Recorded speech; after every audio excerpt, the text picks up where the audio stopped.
Caroline of Ansbach was not born into power, but she was born into a world teetering on the edge of chaos.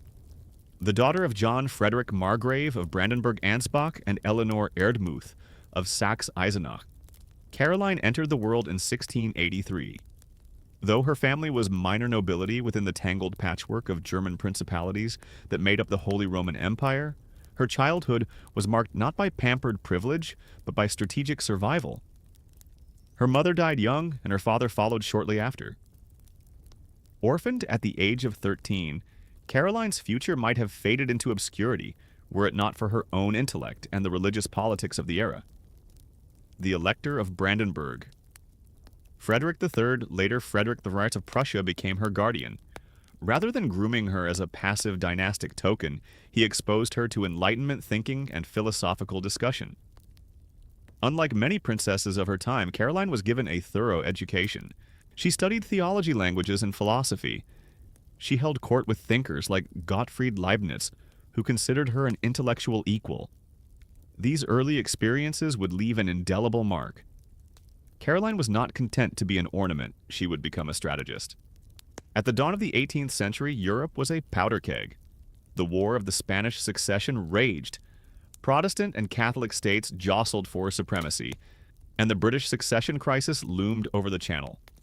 The death of Queen Anne without a surviving heir was a real and imminent threat, and Britain's parliament had already decided that only a Protestant could ascend the throne. The Elector of Hanover, George Ludwig, was tapped as the likely candidate.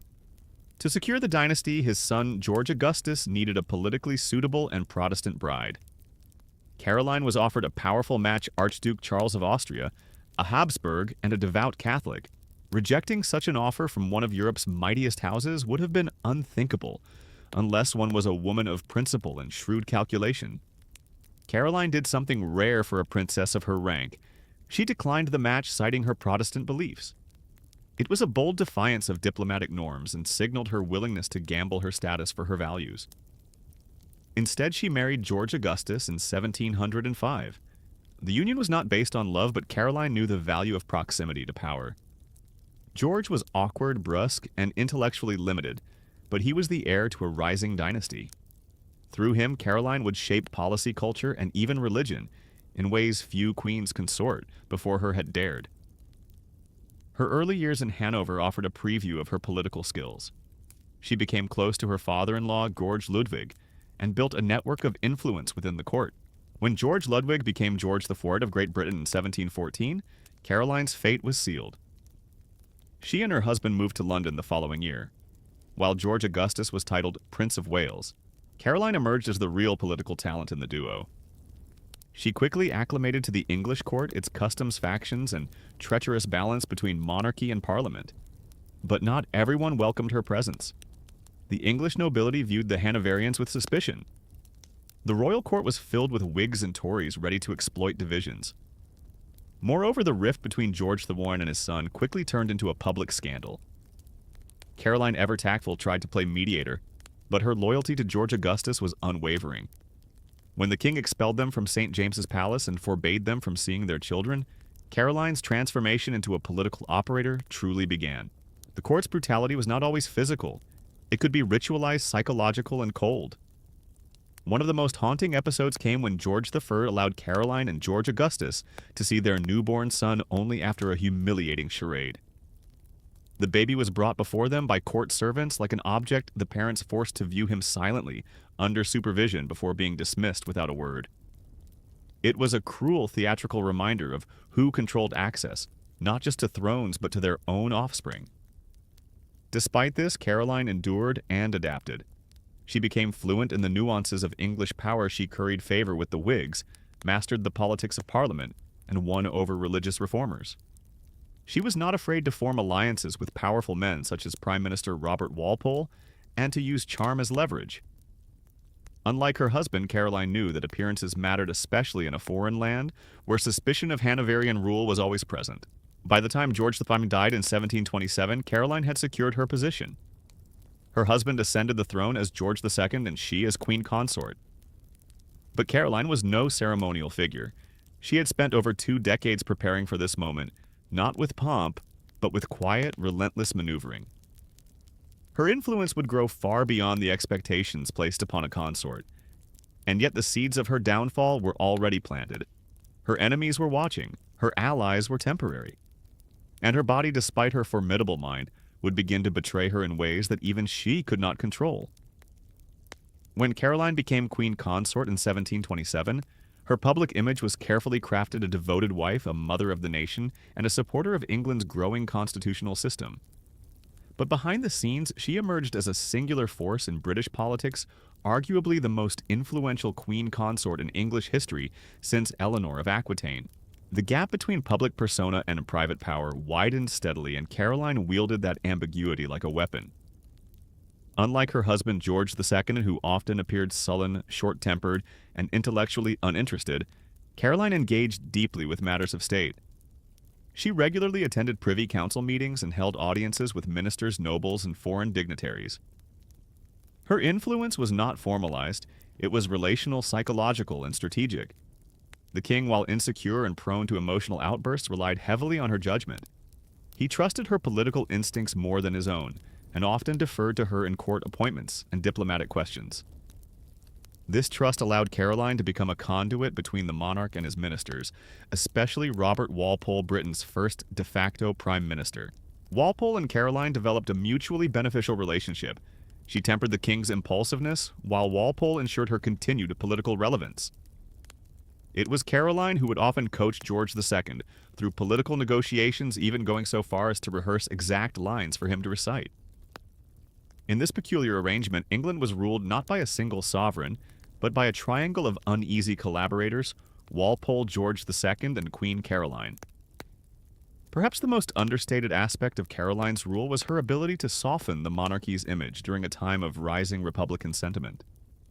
She promoted the sciences, championed inoculation against smallpox, and supported religious tolerance, including for Jews and dissenting Protestants.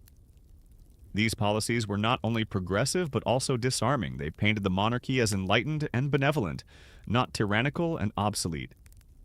Yet for all her public achievements, the palace corridors told a darker story. Caroline lived in a world of espionage, whisper campaigns, and manipulation. The court was a hive of rivalries, and her increasing dominance threatened long-standing hierarchies. Aristocrats mocked her German origins behind closed doors, often referring to her as that clever sow or worse. She tolerated these insults, knowing that overt retaliation would only inflame opposition. Instead, she played the long game. One of her most deft manipulations involved her estranged son, Frederick, Prince of Wales. Their relationship was cold poisoned by years of political divergence and personal spite. Frederick resented her closeness with Walpole and the fact that she, not he, was considered the king's true confidant. Caroline responded by keeping him distant both emotionally and geographically, undermining his influence with whispers and withheld privileges. She even controlled which courtiers were allowed to see him and tried to prevent his public appearances. It was a psychological war, slow-burning and silent. But it wasn't only political machinations that sustained her power, it was access. Caroline controlled the king's availability to others, acting as an unofficial gatekeeper to the sovereign. Ministers often had to go through her to reach George II. She filtered information, framed discussions, and directed outcomes long before decisions were made in public. This subtle yet absolute control was disturbing to some observers who feared that England was being ruled not by law, but by the private whims of a consort operating from behind the throne. Caroline's grip on power extended into more intimate and strange domains. Perhaps the most unsettling detail of her queenship was her role in managing the king's extramarital affairs. George II, like many monarchs, had mistresses. His most famous, Henrietta Howard, lived at court in full view of Caroline. But rather than opposing the relationship, Caroline facilitated it. She allowed Henrietta a place at court, ensured her social standing remained intact, and even offered her personal advice. This was not submission, it was control disguised as tolerance. By overseeing the king's private appetites, Caroline ensured those passions could not be weaponized against her. No mistress could be a rival if she operated under the queen's benevolent gaze. This level of influence carried an emotional cost. Caroline had to deny her own vulnerability to preserve the illusion of infallibility, One disturbing habit noted by courtiers was her tendency to repeat quiet phrases to herself while walking through palace halls alone, as if rehearsing conversations or correcting imagined slights. It is unclear whether this was a coping mechanism or evidence of stress-induced dissociation. But it was observed enough times to warrant comment, and it lends a chilling insight into the psychological toll of her courtly performance. Throughout the 1730s, Caroline remained the stabilizing pillar of the monarchy. Even when George II left for extended trips to Hanover, a common practice for Hanoverian monarchs, he left the realm in her hands. Though her power was informal, it was absolute during these periods. Ministers reported to her. Letters were vetted through her. Military and colonial updates passed through her fingers before they reached the king's desk. Britain was being ruled at least partially by a queen who technically had no ruling authority. But such influence was always precarious. Caroline walked a dangerous line. She was essential but unofficial powerful, yet expendable. She was one medical tragedy, one political misstep, or one rival's maneuver away from irrelevance. And as she aged into her late 40s, her health began to fray. Years of childbearing, 8 children in total, had taken their toll. She concealed her ailments as best she could, but even her formidable discipline could not prevent the body from breaking down. There was a secret she kept even from her closest confidants, a slowly growing bulge near her navel, which caused her increasing discomfort and occasional fits of pain.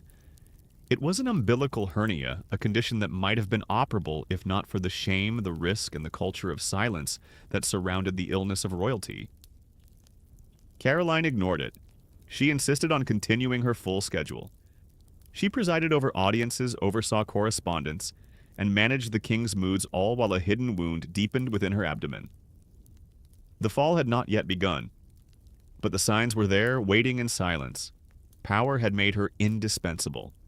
But the very nature of that power, covert, unofficial feminine, meant that once her physical presence faltered, the court would not hesitate to forget her. The rift between George II and his father George III had long been one of the defining tensions of the early Hanoverian monarchy. But for Caroline, it was not merely a dynastic quarrel. It was a source of deep humiliation, political isolation, and psychological damage that left lasting scars. When George IV ascended the British throne in 1714, he brought with him the rigid customs and family animosities of the German courts. And although Caroline had once been in the elder George's favor during her years in Hanover, her allegiance to her husband ultimately turned her into an object of calculated cruelty. Shortly after arriving in England, Caroline and George Augustus clashed with George III over household appointments and influence. The disagreements quickly escalated into a full-blown feud. The king, suspicious of his son's popularity and wary of any appearance of being overshadowed, expelled them from court. Caroline and her husband were banished from St. James's Palace and denied access to their own children, 2 of whom still infants were forcibly taken and kept under the king's supervision.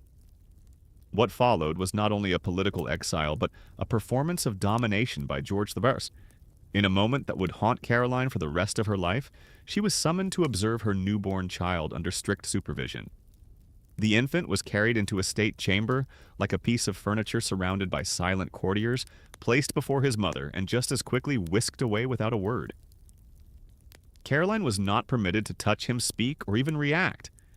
It was a psychological punishment designed to crush not her body, but her authority and maternal identity. Though such a scene might seem exaggerated to modern sensibilities, it was reported by multiple observers and reinforced by years of similar humiliations. In the Hanoverian court, rituals of power were precise, and domination could be exacted through pageantry as effectively as through prison. George I's actions were designed to reinforce a hierarchy. He was sovereign, and Caroline was to be reminded visibly that she and her husband were subject to his whim. Yet exile did not bring political silence. From their residence at Leicester House, Caroline and George Augustus began to build their own rival court, populated by opposition Whigs and disaffected nobles. In this new off-center orbit of power, Caroline flourished. She cultivated connections with bishops, scholars, and merchants. She read political pamphlets, studied religious debates, and built a network that extended well beyond the palace walls. But the exile was not without psychological cost. Caroline's letters from this period show a woman oscillating between confidence and fatigue, warmth and bitter sarcasm. Her court diaries include cryptic lines such as, "The king remembers not his own son, only his shadow," and "A mother's arms are long but not long enough for Leicester House."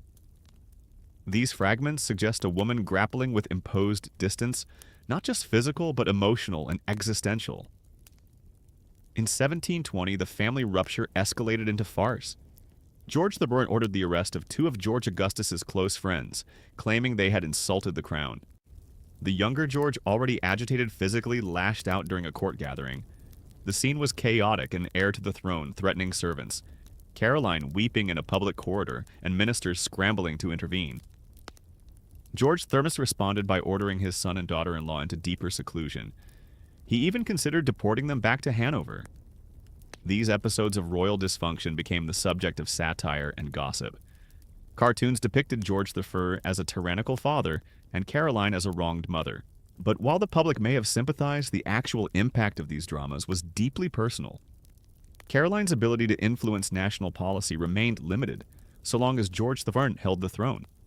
She was effectively a prisoner of etiquette and bloodline. The king's hostility extended to Caroline's children. He ordered that their eldest son Frederick remain in Hanover, separated from his parents for over a decade. Caroline's maternal instinct clashed with her political pragmatism. She lamented her son's absence but did little to force his return. She knew that George II's control over Frederick was both punitive and strategic, and she calculated that enduring temporary separation might better serve long-term power. When George I finally died in 1727 during a trip to Hanover, the transition of power was swift but emotionally barren. Caroline and George II did not mourn in public, at least not with any sincerity. According to court accounts, Caroline remarked dryly, "He has gone off and I am glad of it." Whether this quote is apocryphal or not, it reflects the widespread perception that she had endured rather than revered the late king's reign. But if she believed the struggle ended with his death, she was mistaken. George II, now king in name, remained as erratic as ever, and Caroline's position as consort became even more demanding. The trauma of courtly exile and the humiliations inflicted by George I had not been forgotten. They had been absorbed and repurposed into a cold, calculated resolve. Caroline emerged from that exile not weakened, but honed. She had learned how far the crown could go to destroy those it considered threatening, and she would never let herself be on the receiving end of that power again. Still, traces of the damage lingered. Caroline's relationship with her own children became brittle, especially with Frederick, whom she had once begged to return from Hanover only to later treat with icy indifference. She viewed him with suspicion, accusing him of being lazy, ungrateful, and politically dangerous. Friends and observers noted her frequent sarcasm when referring to him, calling him the changeling or that boy. It was as though her forced maternal estrangement during George III's reign had calcified into emotional detachment. This internal hardness would serve her in court, but it also revealed something more disturbing, a queen shaped not only by ambition, but by long-standing unhealed wounds. While the nation saw her as a progressive, reasonable consort, the reality was more complex. She was a survivor of dynastic cruelty, one who had learned to manipulate with grace and inflict silence where she had once been silenced. And within her abdomen, beneath her corsets and jeweled bodices, the hernia she still refused to treat, continued to grow an unspoken, grotesque emblem of pain, endured in silence, invisible to the world, but slowly asserting itself. When George II traveled to Hanover in the summer of 1732, as was customary for monarchs of his dynasty, he left behind more than just the British throne. He left governance in the hands of a woman who wielded authority with a precision few in his court ever fully understood. Caroline, acting as regent in all but name, became the silent architect of national stability during his absence. Officially, she was merely the queen consort. In practice, she was England's secret sovereign. This arrangement was not codified by law, but it was understood. George II trusted Caroline more than any minister or courtier. Her regency was informal, yet it operated with ruthless efficiency. Caroline summoned ministers, reviewed state papers, and arbitrated disputes. She maintained a relentless daily schedule of audiences, letters, and decisions, choosing when to act in her husband's name and when to delay, subtly steering outcomes. Her most valuable political ally during this time remained Robert Walpole. Their partnership was utilitarian, not affectionate. Walpole, though often derided as self-serving, recognized Caroline's brilliance and depended on her to navigate the king's moods and prejudices. She in turn used Walpole to push policies she believed would stabilize the realm. Their collaboration was marked by long whispered conferences, behind closed doors carefully crafted memoranda, and mutual shielding from parliamentary attacks. Caroline's influence extended beyond policy. She championed the sciences and philosophy, maintaining correspondence with thinkers across Europe. She promoted inoculation against smallpox despite fierce opposition from clerics and traditionalists. Her encouragement of medical and religious tolerance brought her admiration from the Enlightenment's intellectual elite. Voltaire would later remark that Caroline was the only queen in Europe who reasoned. Yet within the gilded halls of Kensington and St. James's, her control came at a price. Ministers understood that access to the king required first navigating the queen's disposition. Even petitions unrelated to her often passed across her desk before reaching His Majesty. Some found this efficient, others dangerous. Opposition Whigs accused her of establishing a petticoat government, a phrase dripping with gendered condescension but not without truth. The irony, of course, was that this so-called informal rule proved more stable than many official regimes. Still, it was the psychological terrain of power that Caroline mastered best. She didn't command armies or sit in parliament, but she mastered what historians now call soft authority, the manipulation of social relationships, gestures, timings, and the optics of control. For instance, it was Caroline who orchestrated the sequence of public appearances after George I's death, ensuring that sympathies remained with George II. It was Caroline who scheduled ministers' audiences in such a way that they would cross paths or not, depending on her desired political outcomes. One of her most revealing practices involved the visual choreography of court. Caroline often received foreign ambassadors standing beside portraits of her children or beneath allegorical tapestries depicting justice and wisdom. These details were not accidents, they were cues. She understood the symbolic theater of monarchy and exploited it with unnerving subtlety. But while her external control remained formidable, her private world began to show signs of strain. The hernia, once a minor nuisance, had begun to cause intermittent bouts of sharp pain and swelling. Though her ladies-in-waiting noticed her occasional winces and careful posture, Caroline dismissed their concerns. She continued to dress in tight corsets and ceremonial gowns that exacerbated the pressure. No one was permitted to speak of the bulge that now protruded occasionally beneath her bodice. The queen would not be seen as weak, not to her ministers, not to her family, and certainly not to the public. One particularly disturbing episode occurred during a court dinner in early 1737. Caroline, pale and clearly in discomfort, suddenly dropped her fork mid-meal and gripped the table. Rather than acknowledge the pain, she simply muttered, "A passing cramp," and insisted the evening continue.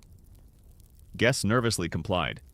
Later that night, one of her attendants discovered blood-stained undergarments in her chambers, quickly hidden away and never spoken of again. This moment marked a turning point. Caroline's physical body was beginning to rebel against her will. The pressures of power were also fraying her personal relationships. Her son Frederick had returned from Hanover the previous year, and the reunion had been anything but warm. Caroline despised him, perhaps irrationally, perhaps as a projection of her own suppressed guilt and maternal frustrations. She viewed him as lazy, superficial, and opportunistic. He in turn saw her as domineering and manipulative. Their interactions were tense, layered with veiled insults and calculated performances before courtiers. What disturbed observers most was Caroline's willingness to undermine her own son's public standing. She leaked private criticisms to sympathetic ministers, ensured his requests were delayed or denied, and even engineered situations in which he appeared foolish before Parliament. One minister recorded that Caroline referred to Frederick as the greatest ass in Christendom in private. This was no ordinary familial squabble, it was a political Cold War waged within the royal household. Despite this, Caroline retained the loyalty of the king. George II, while known for his temper and womanizing, continued to rely on her counsel in virtually all matters of importance. He publicly praised her judgment even as he maintained his mistress. Their dynamic was by all accounts one of peculiar but enduring partnership. The king's infidelities were tolerated, even managed by Caroline, so long as they did not interfere with politics. She maintained a quiet dominance, Never official, never recognized, but always felt. As the 1730s drew to a close, Caroline's grip on government remained firm, but her body continued to deteriorate. She limped on stairs. She became increasingly fatigued in long sessions with ministers. And yet she refused to step back. Her presence at court became a kind of haunting still there, still commanding but increasingly translucent. Those close to her began to speak of her in hushed tones, as if acknowledging her suffering might bring on her collapse. No physician dared suggest surgery. Such an operation would have been risky, gruesome, and highly taboo for a queen. Anesthesia did not exist. Infection was a near certainty. But above all, Caroline would not permit the monarchy to be seen in blood and weakness. Her silence, once strategic, had now become pathological. Her entire reign, her entire life had been built on endurance masked as elegance. But the body does not negotiate. Soon her silent illness would force itself into the public eye, and no choreography could contain it. By the autumn of 1737, Queen Caroline's body had become a fortress under siege. The hernia that had developed slowly over the course of years, exacerbated by 8 childbirths, tight ceremonial corsets, and decades of refusal to rest, was no longer an inconvenient secret. It had become an emergency. But even as her abdomen distended grotesquely, even as internal pain sent her nearly to the floor. During meetings, Caroline refused to yield. She continued her full court schedule. She still received ambassadors. She even walked the palace halls as upright as she could manage, dragging her broken body forward with the same pride that had once helped her shape the empire. Her private physicians, long aware of the condition, now faced a terrible choice: say nothing and let her die, or intervene and risk royal wrath. By October, the hernia had ruptured. A putrid, foul-smelling discharge began to seep from her abdomen. Caroline could no longer stand unaided for more than a few minutes. She finally and reluctantly permitted medical intervention, but with caveats. There would be no open operation, there would be no public acknowledgement. The Queen of Great Britain would not be seen as a spectacle of pain. Her refusal to allow a full surgical procedure was not simply pride. At the time, abdominal surgeries were brutal, disfiguring, and often fatal. Surgical hygiene was primitive. Even the best-trained physicians lacked anesthesia or antiseptic practices. The procedure would have involved cutting into the inflamed tissue, possibly removing infected intestines, all while the patient remained conscious. Caroline knew this, and so she chose the slower death. Instead, her doctors attempted repeated partial drainage of the abscess. The procedures were painful, degrading, and ultimately futile. As the Queen lay on her bed, stripped of her dignity and composure, physicians took turns pressing down on her abdomen to expel the fluid. One courtier later wrote in language unusually direct for the period, "The chamber reeked of death. The Queen's body gurgled as though it resisted the hands of men." Another recorded that she wept during the sessions, not from pain, but from fury at her own body's betrayal. These efforts did little to halt the inevitable. Gangrene set in. Her abdomen darkened. The skin began to slough off. The Queen, always meticulous in her grooming, now required attendants to swab her wounds several times a day. The stench of decaying flesh became so strong that even courtiers loyal to her began to excuse themselves from the room. Candles and perfume were burned constantly, but nothing could fully mask the smell. And yet Caroline remained lucid. In fact, she became more talkative than ever. Perhaps aware that the end was near, she began to speak more freely to her family and ministers, dispensing advice and trying to shape her legacy. She reportedly told her daughters to read books daily and to beware vanity it wears pearls. She instructed George II to remarry after her death, adding sardonically, "But only if you must." Despite the grotesque degeneration of her body, Caroline refused to be moved from her ceremonial bedchamber. She insisted on continuing audiences from her pillows, sitting upright when possible, her face powdered heavily to conceal her sunken cheeks and sallow complexion. Her hair was arranged daily, though most of it had fallen out from infection and fever. This performance of composure, maintained to the bitter end, was less about denial and more about control. Caroline would die, yes, but she would not do so as a passive object of pity. She would die as she had lived, the master of appearances. What made her decline particularly disturbing to those around her was the stark contrast between her mental clarity and her physical disintegration. One ambassador described the scene as a mind trapped in a decaying shell. Ministers who had relied on her for 2 decades now stood helplessly by as the woman who had kept the realm stable unraveled before their eyes. Her political enemies said nothing publicly. Even they understood that whatever grudges they held, the Queen's death would mark the end of an era. George II, famously irritable and often emotionally distant, surprised everyone with his reaction. He was devastated. Though he continued to visit his mistress Henrietta Howard, he spent hours at Caroline's bedside. He wept openly in front of courtiers. He kissed her hand repeatedly. He begged her to take laudanum or wine to ease the pain. She refused. She wanted to remain alert until the very end. One night, as her condition worsened, George II leaned in and whispered, "I cannot live without you." Caroline, whose wit remained undimmed, allegedly replied, "Then you must do what I have done before take a mistress." The court froze. It was the kind of sharp humor only she could deliver with death pressing at her chest. In her final days, the Queen's belly had swollen to such proportions that attendants were forced to cut slits in her gowns to accommodate the mass. She could no longer digest food. She vomited bile. Her eyes grew yellow from liver failure. The walls of her chamber were lined with fresh linen multiple times a day to absorb the bodily fluids leaking from her dressings. She asked for religious readings not for comfort, but for composure. She believed in providence, but not in sentimentality. Finally, on the afternoon of November 20th, 1737, Queen Caroline of Ansbach slipped into unconsciousness. By evening, she was dead. She was 54 years old. Her final moments were not graceful, and her passing left a void deeper than the monarchy would publicly admit. The most powerful woman in Britain had died not in triumph, but in silence. Her body disfigured her suffering, largely unacknowledged, and her legacy already at risk of being rewritten. The Queen's death was announced with typical brevity, a bulletin that mentioned her valiant endurance and unparalleled devotion. But no mention was made of the agony, the decay, the long refusal of treatment that had preceded her end. And the court moved on, as it always did.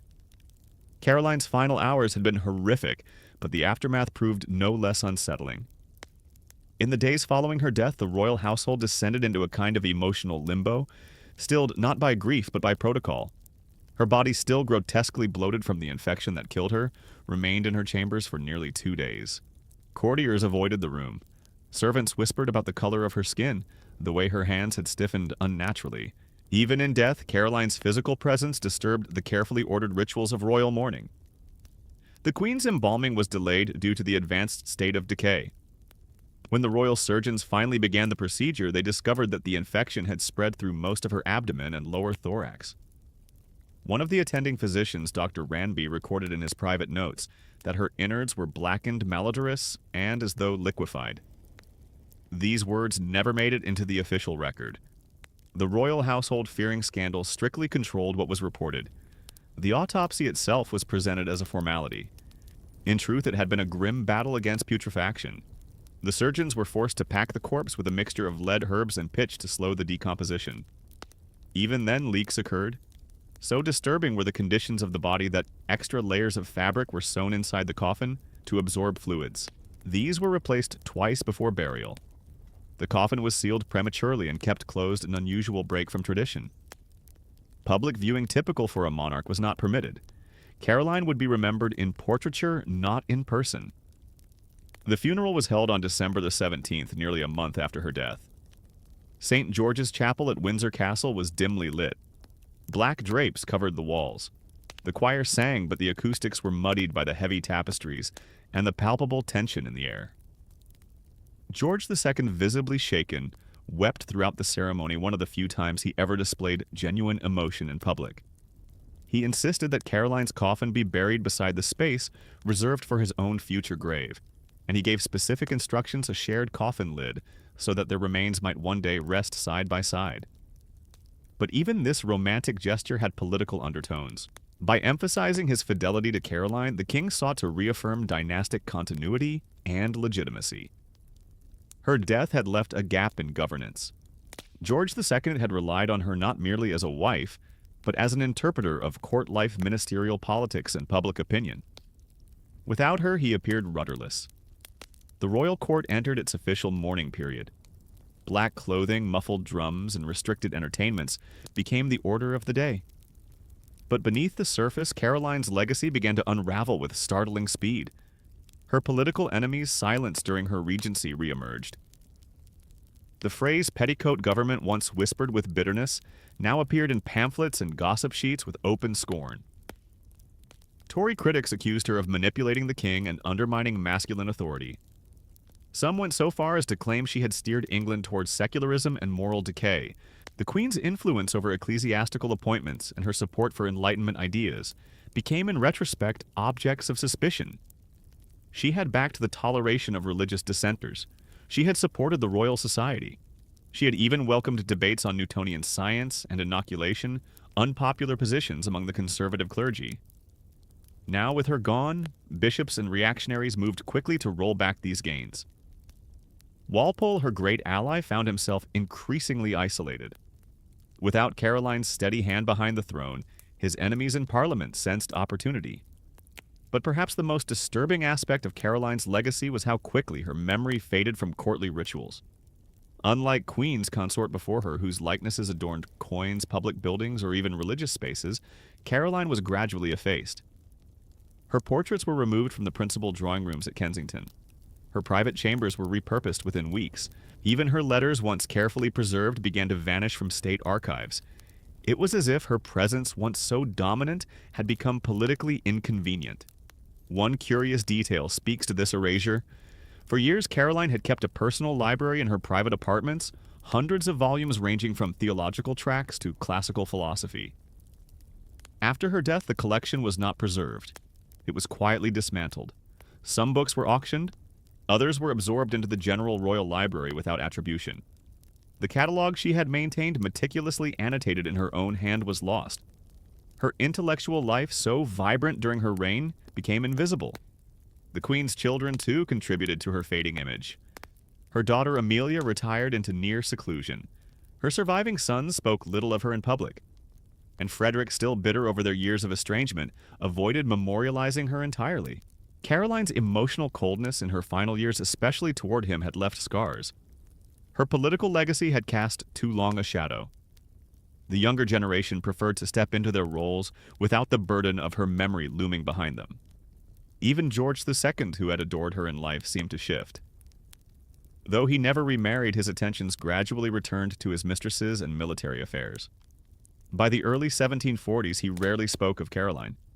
And when he did, it was through well-worn anecdotes, her intelligence, her counsel, her wit, never her suffering or her silence. Still, there were traces that resisted oblivion. The slot in St. George's Chapel, where her coffin was interred, remained untouched.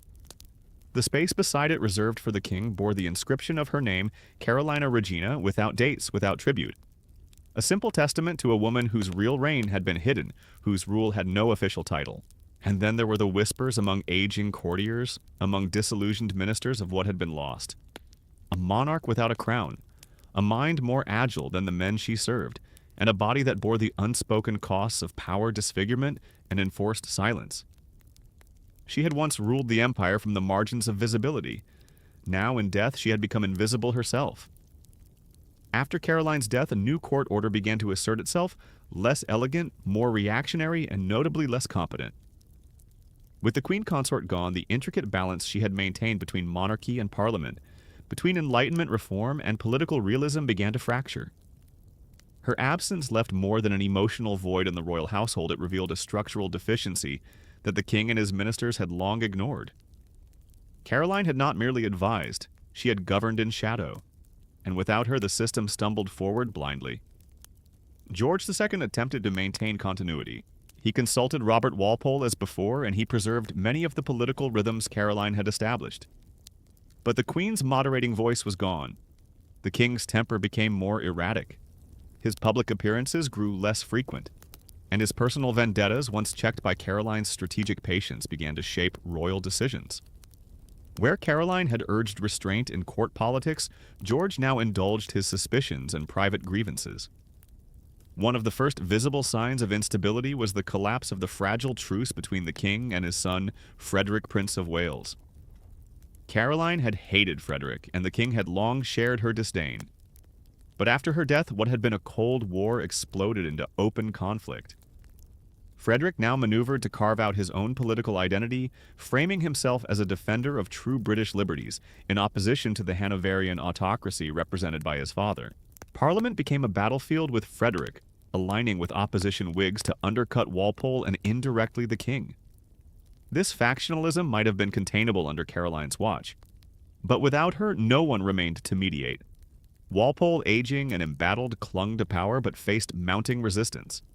He lost the ability to read the king's mood with the precision Caroline had offered. Communications became garbled, policies stalled, and public dissatisfaction simmered. Caroline had once served as the empire's emotional and intellectual translator. Without her, even the tone of government grew colder and less comprehensible. Yet it was not only politics that bore her absence, the royal court itself transformed in her wake. Caroline had maintained high standards of decorum education and civility among her ladies and courtiers. She held salons that invited astronomers, poets, and theologians. In her chambers, religion and reason had been allowed to coexist. Now those gatherings disappeared. Intellectual curiosity gave way to shallow pageantry. A court once marked by learned discussion became once more a stage for vanity and faction. The palace interiors even began to reflect the shift. Rooms once decorated with tapestries depicting scientific allegories or moral parables were reupholstered in martial scenes and hunting motifs, symbols of masculine power replacing the intellectual legacy of a queen who had once governed with ideas rather than swords. Her private prayer book with its margins annotated in her careful hand was locked away and eventually misplaced. Outside the palace, her legacy fared little better.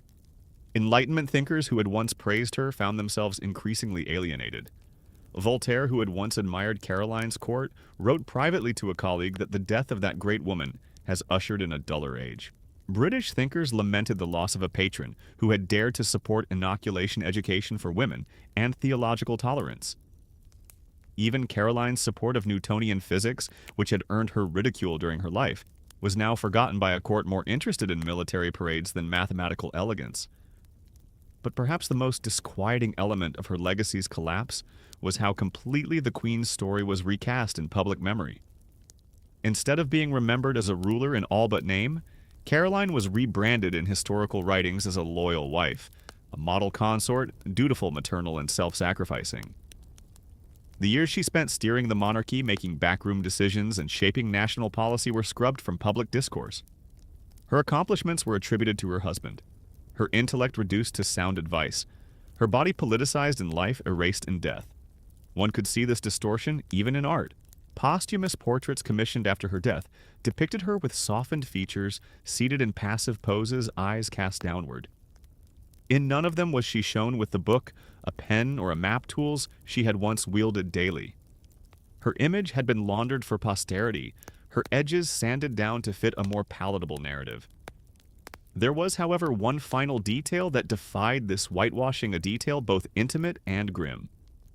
When Caroline had died, George II had ordered her abdomen stitched and padded so carefully that no trace of her suffering would disturb her sleep, as one attending surgeon wrote. Yet before the coffin was closed, the king himself had reportedly entered the chamber and stood in silence for several minutes beside her remains. Then, according to multiple accounts, he lifted the burial shroud, slightly stared at her ruined midsection, and said, "She bore this for me." Whether out of guilt, reverence, or madness, no one knew. This singular act, private, macabre, and unresolved, reflected the paradox of Caroline's life. Her power had been hidden. Her suffering had been silenced. But in death, her body still bore the truth, the cost of empire, the price of invisibility, and the grotesque demand that a queen be perfect even while dying by inches from a preventable wound. Years later, when George II died in 1760, he was buried beside her as he had requested. Their coffins share the same space. Their tombs lie side by side. But the Queen's name is inscribed in smaller letters. The record of her reign, her true reign, remains scattered, buried in diaries, overlooked correspondence, and the whispered recollections of a generation that never fully grasped what it had lost. In the great narrative of British monarchy, Caroline of Ansbach was made to vanish not by her enemies, but by the system she once upheld. A queen who had once ruled from the margins was relegated to them once more. By the time the second half of the 18th century began, Caroline of Ansbach had already been reduced to a footnote in the public record. The nation she had helped stabilize entered a new political age, one shaped by wars, abroad revolutions across the Atlantic and Channel, and increasingly assertive parliamentary power. But the machinery of monarchy, still anchored in tradition and ritual, moved on without acknowledging the woman who had once oiled its gears so expertly. Contemporary histories of her time rarely mention her in any depth. The chronicles of George VI's reign emphasize his military exploits, his clashes with Parliament, and the legacy of the 7 Years' War. Caroline, if named at all, appears only as a supportive spouse present at state functions, perhaps wise in her advice, but fundamentally peripheral. No mention is made of the meetings she held in the king's absence, the legislation she shepherded, or the foreign ambassadors who wrote that they feared her more than they did the sovereign himself. This distortion wasn't accidental. It reflected a deeper unease with the kind of power she represented, power wielded not through official title, but through intellect persuasion and quiet command. Caroline had operated in a space that historians of her own time struggled to define. She was not a reigning monarch. She was not a revolutionary. She was a woman who had played the political game by its unspoken rules and won. And yet, because her victories were unofficial, they could be erased with ease. Even her physical legacy vanished. There are no great statues to Caroline in London. No royal parks bear her name. Her contributions to the founding of the Foundling Hospital, the promotion of scientific research, and the support of smallpox inoculation were long overshadowed by louder, more theatrical royal deeds. The monuments went to men kings, generals, ministers.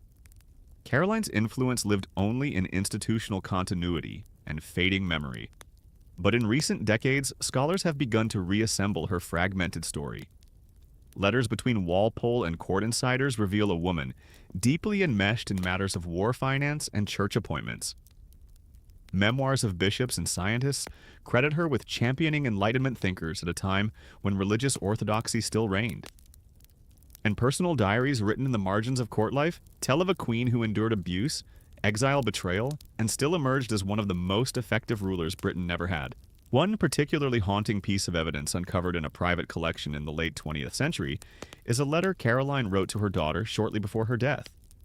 In it, she described herself not as a queen nor as a wife, but as a guardian of reason inside a house of mirrors.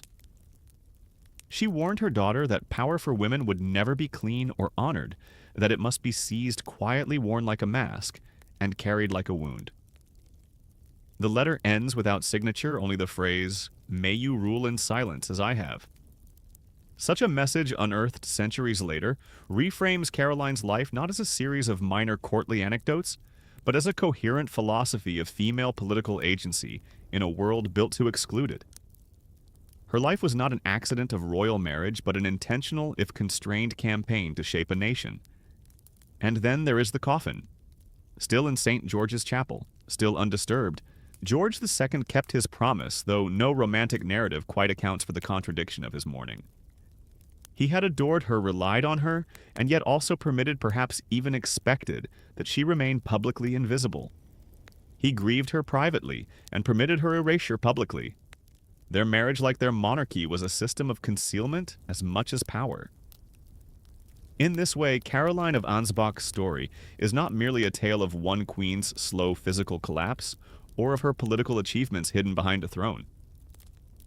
It is the story of an entire architecture of royal power that relies on forgetting. It demands that certain figures, especially women, be remembered only in the dimensions allowed by tradition: loyal wife, devoted mother, passive helpmeet. Caroline was none of those things. She was the most powerful person in Britain for nearly a decade. She governed through intellect-controlled access to the king, formed alliances that outlasted empires, and died as she had lived bearing the grotesque weight of expectations that her society refused to acknowledge. Her story disturbs precisely because it is true and because it was never meant to be told. In the long chronicle of British monarchy, the name Caroline of Ansbach rarely appears alongside the titans of statecraft or the legends of royal intrigue. Yet her absence from popular memory tells its own story, a story of how unofficial power is rewarded, not with statues or epics, but with silence. As queen consort, she was never crowned in her own right, never sat on a throne alone, and never issued proclamations in her name. But for nearly 2 decades, Caroline ruled the spaces between the official lines, negotiating the balance of parliament, restraining the impulses of her husband, and shaping the direction of an empire through influence more enduring than most laws. Her legacy is embedded in the quiet victories, the advancement of science, the toleration of dissent, the spread of Enlightenment ideals, and the survival of a fragile dynasty during its most vulnerable years. And yet these achievements came at an unspoken cost. Caroline endured the disfigurements of power, social, emotional, and finally physical, without public complaint, because to do otherwise would have jeopardized not only her authority, but the very legitimacy of her position. Her decline, hidden behind ceremony and silks, was more than a medical tragedy. It was a reflection of a system that demanded strength, cloaked in softness, mastery performed as submission, and governance executed in the shadows. In death, she became what she had been trained to be in life, composed, silent, and strategically erased.